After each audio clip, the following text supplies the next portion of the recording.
Quand faut-il déléguer dans ton business? C'est le sujet du jour. Et oui, on m'a souvent posé la question, Alex, quand est-ce que tu sens qu'il faut que je délègue alors que je viens de commencer mon business? Comment faire? Je réponds à cette question et avant de te dévoiler justement le contenu de cette vidéo, tu peux toujours télécharger mon nouveau cadeau gratuit, mon guide 99 idées de business pour te lancer facilement sur internet. Et en plus de ça, tu auras accès à un documentaire inspirant de ceux qui appliquent ma méthode et qui deviennent indépendants, libres et heureux. Pour ce faire, il te suffit de cliquer juste au-dessus ou en dessous de cette vidéo. Tu arrives sur un lien, tu cliques dessus, tombes sur une page, tu rentres ton prénom, adresse email et je t'envoie tout ça dans ta boîte mail. Tu verras, si tu es déterminé, tu vas trouver. Alors, les raisons qui sont valables et qui sont vraiment des indicateurs comme quoi il faut que tu délègues dans ton business sont les suivantes. La première et la plus, je dirais, logique, c'est quand tu travailles trop. Bah oui, quand tu es débordé, que tes journées commencent à 8h du matin, elles finissent à 22h, c'est qu'il y a un petit problème dans la machine. Donc il faut optimiser tout ça. Et c'est une des plus grosses sonnettes d'alarme comme quoi il faut que tu t'organises différemment. Il m'arrive moi aussi à certains moments de travailler trop et à chaque fois c'est parce que je me suis mal organisé ou j'ai pas assez délégué ou j'ai pas délégué tout court. Donc ça c'est le premier indicateur. Si tu es entrepreneur et que tu travailles trop, que tu es débordé, ça dénote d'une mauvaise organisation. Donc je t'invite à regarder aussi une vidéo que j'ai postée dernièrement sur le sujet et autre, c'est que tu ne délègues pas assez. Deuxième point, c'est quand tu as besoin d'une compétence qui ne t'intéresse pas particulièrement. Moi, par exemple, je travaille avec une graphiste depuis des années. Coucou Anne-Sophie, si tu me regardes et que tu passes par là. Et du coup, ça m'intéresse pas vraiment d'apprendre à designer, c'est pas mon métier, c'est pas ce que j'aime faire, donc j'ai besoin de cette compétence-là pour mettre en page, par exemple, le guide business 99 idées que je t'offre en bonus dans cette vidéo, c'est Anne-Sophie qui l'a designé et voilà, c'est pas une compétence qui m'intéresse et que j'ai pas envie d'avoir, donc je délègue. Donc voilà, ça c'est aussi une autre indication clé. Autre point, c'est quand te former est moins intéressant que déléguer. Par exemple, lorsque tu fais une campagne sur Facebook, la publicité c'est quelque chose pour laquelle tu t'es pas encore formé. Peut-être que déléguer tout de suite maintenant pour ta prochaine opération marketing, ça va être plus intéressant que de prendre le temps de te former, de tester, d'essayer, qui peut te prendre beaucoup de temps, beaucoup d'énergie. Moi, j'ai décidé récemment de me former aussi sur Facebook parce que j'aime bien comprendre ce que je délègue à mes prestataires et que c'est un poste d'investissement clé dans mon business, mais simplement ça peut être des choses où le timing est tellement sensible que ça vaut pas la peine de prendre des jours, des heures, des semaines pour te former sur un point particulier. Et ça arrive. Autre point, quand tu dépasses environ le seuil de chiffre d'affaires d'auto-entrepreneur, voilà, si tu as un business qui commence à rapporter 20-30 000 euros par an, on peut commencer à se poser la question de déléguer des petites choses. Ça peut être de la correction, des transcriptions, ça peut être du montage vidéo, des choses comme ça.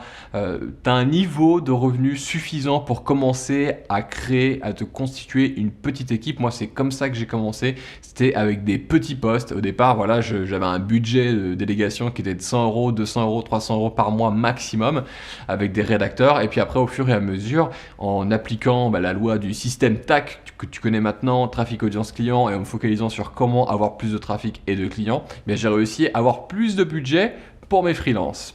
Autre indicateur qui montre qu'il faut vraiment que tu délègues dans ton business, c'est quand tu veux passer aux choses sérieuses, quand tu veux doubler ton business, quand tu as fait 30 000 euros que tu veux 60 000, quand tu as fait 60 000 et que tu veux 120 000, quand tu as fait 120 000 et que tu veux 240 000 et ainsi de suite. À un moment donné, tu pourras plus avoir un niveau de progression constant si tu ne t'entoures pas d'une équipe qui va t'aider, par exemple, à gérer tes réseaux sociaux, à faire de l'investissement publicitaire, à monter ton contenu, à publier ton contenu sur les réseaux sociaux. Tout ça, c'est hyper important. Donc, si tu as vraiment une volonté de doubler ton business, c'est obligatoire. Tu ne peux pas le faire tout seul à un certain niveau.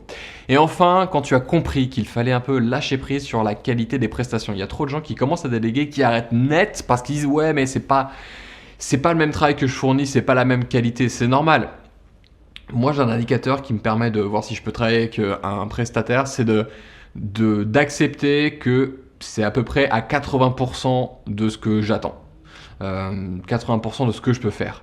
Je sais que ce sera jamais à 100% la même qualité de travail. J'aurai pas ce que moi je fournis. C'est normal, je suis aux commandes de mon business, je suis à fond dedans, je suis passionné.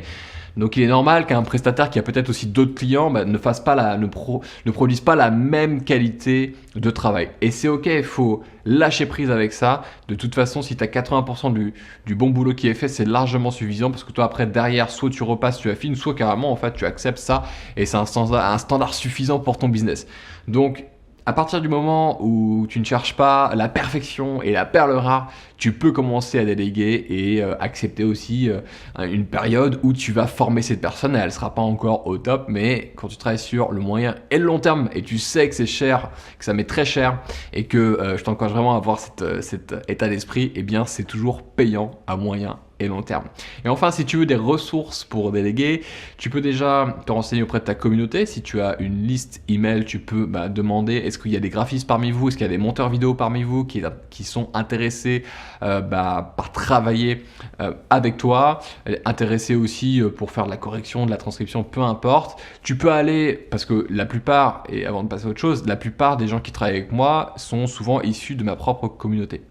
Tu peux aller aussi sur des sites comme upwork.com, malt.fr, M-A-L-T, et itash.com où là tu trouves toutes sortes d'assistants qui peuvent t'aider par exemple dans le suivi avant-vente et après-vente dans ton business, transcription, correction, etc. Donc des ressources qui sont fiables, qui sont testées et approuvées. Mais je dirais que la meilleure origine, là où tu peux trouver tes meilleurs assistants, ça va être dans ta communauté.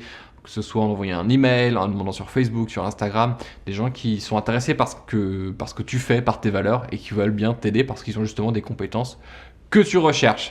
C'est assez inattendu mais c'est très efficace. Je te remercie d'avoir regardé cette vidéo. Si tu as une question, tu peux me laisser un commentaire juste en dessous. Je me ferai un plaisir d'y répondre. Tu peux liker, pouce bleuté, partager massivement cette vidéo, t'abonner à ma chaîne. Et si tu es sur YouTube, tu as aussi une petite cloche qui apparaîtra quand tu t'abonnes. Ça te permettra de recevoir toutes les notifications quand je publie de prochaines vidéos.